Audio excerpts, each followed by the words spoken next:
Oh geez, oh geez. Got him. Got him. Very ill prepared on that hook set. Oh my goodness, finally. Nice one too. Nice one too. It's ice cold Laker of the day, folks. Ice cold. Ice cold. Stop. Pretty fish. I'm gonna show you how to find what I call resident fish. And I'll leave that in air quotes or physical quotes, whatever you want to call them, because these are fish that are on structure all year round. They're on this structure for 3 out of the 4 seasons. There are other seasons that they're probably not here because it's pretty deep right here, is when they're spawning. And I'm guessing they spawn close to here. Actually, not too far away, actually. They probably spawn close to here and they come right back here. So I will check this spot. Ice fishing season, I've caught them here. Summer, I've caught them here. And right now it's spring, got a water temp of 33, maybe even 34 degrees. And what's great about resident fish is they are always there. They're predictable. What you can do is what I call micro moves on that structure. So if you get a hump, or right now we're on a reef that I can show you right now on my screen here. So let me do a little screen recording for you. So there's a little screen recording for you. And hopefully it won't show too much of where I am. But we have waypoint 475. And that's our high spot, or the edge of our high spot. And then we just basically have this big, we have a hump coming up this way and kind of a hump going that way. So it's more of a reef. It's kind of like 2 humps put together to create a big open spot. Now, I have put an underwater camera down there. I was actually trolling with it. And this hump is covered with rocks. It is just like the most pristine fishing spot that I found on this lake. And it always produces at least a couple of fish for me. So you really can't see the structure without Livescope unless we're moving. So my workflow here is I'm always, either I have the remote tied to my side, which is not the funnest thing to do, to take your hands out of your warm pockets, but you got to do it sometimes. But what you can do is see on 2D and Livescope that we're going over a bunch of rocks here. And those rocks are where those Lakers want to hang out. Either right on them, right beside them. And you might not see those Lakers exactly on top of those rocks or in those rocks until you drop down above them. So we get a bunch of rocks here. Put around, drop down on the Livescope. Drop down, we're gonna spot lock. Spot lock's gonna do its little funky thing here. We're not seeing any fish down there right now. We're not. But we're gonna drop down anyways, because even I've seen on underwater camera, these Lakers hide right in the rocks, and you just can't see them until they come out of those rocks, skyrocketing towards your jig. But you can see there's absolutely rocks everywhere down there. And what I want you guys to do on these resident spots, since these fish are always just roaming around this whole area, is to drop down a good 10 feet above where you think bottom is, especially on your 2D. And just jig it there just a little bit. Give it like a minute or so. If they don't come screaming up to it, I want you to go down into the no-go zone, which is down in the rocks. And hopefully you don't get snagged. Go down in the rocks, let your line get slack, and then just do a couple rips off bottom here. We're just smashing that jig against the rocks down there, making some noise. And they might not be there. That's why we're doing this little check method here. Nobody's home, so we're just gonna pick up. And even though the water is cold, and there's probably no bait in the area, there's still burbot around. There's still other fish that swim by that these Lakers can ambush. It's just like, they always like to play like king of the hill. Stay on top of the hill, wait for food to come by. And you might find these fish off the ledge as well, or off the hump. They'll be on the little flat, or the little like, any sort of like indent. So the hill comes down this way and flattens out.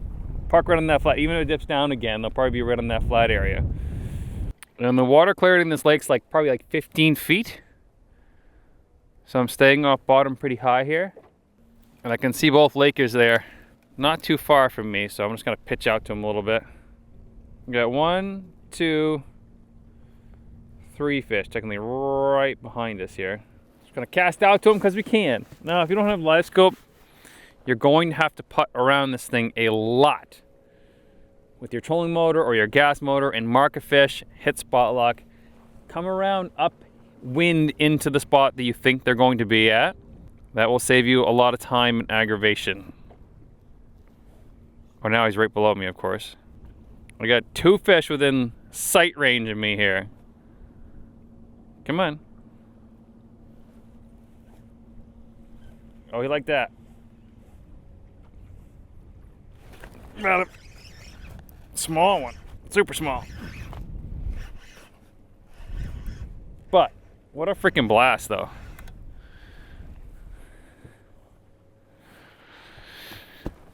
What a blast.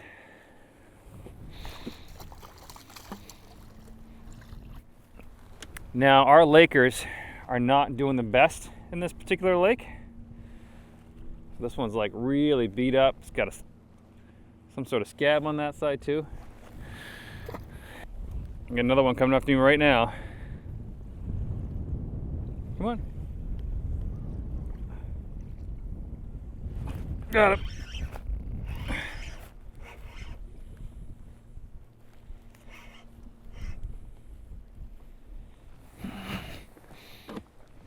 That was a back-to-back fish there. Just a little guy. Just a wee guy. Now you might be asking, why am I catching these smaller Lakers? Well, I'm in New Hampshire. I guide here. This lake is not doing well. We have an issue with stunted Lakers. They have big heads and small bodies, and we think that's because of the lack of smelt in the lake. It's just not doing well. We have other lakes that I guide on that are doing great, but they're currently frozen right now. So this is the lake that we're fishing today because it is open and windy, which is part of the reason why it's open. Now this fish is ignoring me, so we're gonna take him right to bottom here. And I know we had a buddy with him. Now trying to get a feel bite when you got 2-foot waves here is not the best. Try anyways. Now the biggest issue with resident fish is that imagine my case right here being the hump that we're fishing on, which is similar actually. We have deep water all around us, and the issue with resident spots and resident fish is there's only so many seats on top of the hump. So let's say there's, at any given point, there's 20 lake trout on here. One has to kind of move off for the other one to move in.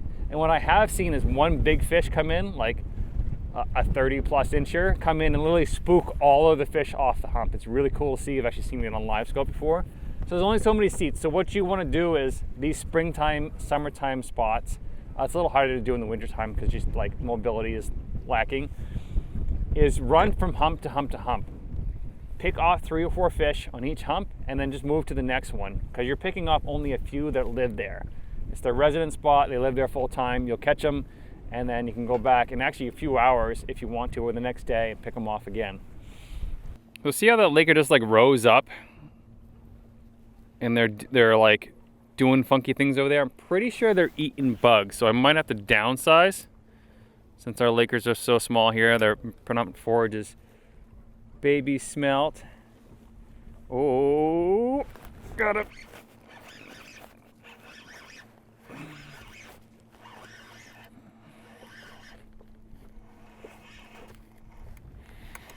Just a little guy. Just a little feisty though. Super feisty, but pretty. Enhance. Enhance. Got another one coming up to me right now.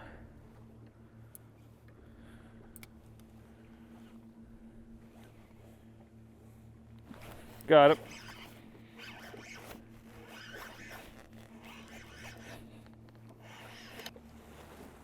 enhance.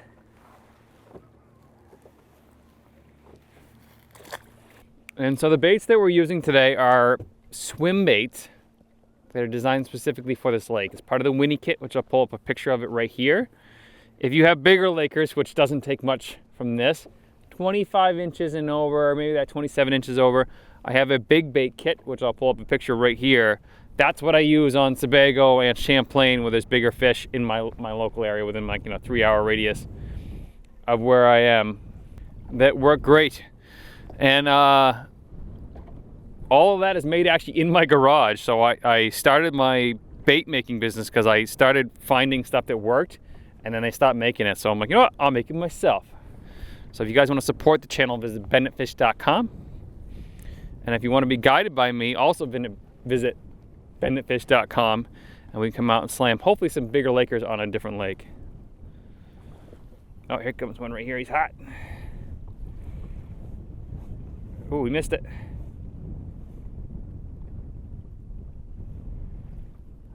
Oh, he gave up the last minute. Come on, man. Just messing with him.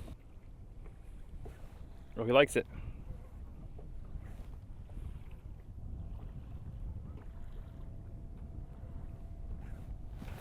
Got it.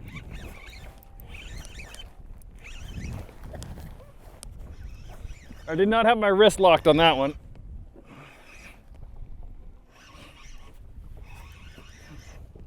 So I'm not right on the rock right now. I'm right off the rock in some silt. So I wasn't worried about getting snagged down there. Just another rail thin guy. Woo. Skinny, skinny. And this is the bait that we're using. It's very tiny, but it works. We got freaking lakers everywhere down there, folks. Everywhere down there. So once I feel like the bite has completely stopped on these fish, I will pick up and micro move probably 100 feet. Sometimes not even 100 feet. Once I find a new pack of fish, I'll just stop and drop on them. That's the regimen. Run from hump to hump. Run from hump to hump. Run micro moves on that hump, maybe 100 feet. Run off the side. Run off the back side of it. Try to get on the downwind side of it so you can kind of maneuver up and around without having to flip your boat around. And you really need spot lock to do this if you got wind like I do. But that's how you find resident fish. Find those humps. This one's at 55 feet. And I found one the other day that was at like 90 feet and they were still on there. It's just these nice resident spots. There's always food around. It's a nice ambush spot. And I have like 3 lakers down there and they want nothing to do with my jig. So I've either caught them already or they've just turned off. But it is time to micro move. So if you guys want to support the channel, visit benditfish.com, where I'm using these baits and I use the bigger baits if I'm fishing for bigger lake trout. And I hope you guys learned something from the video.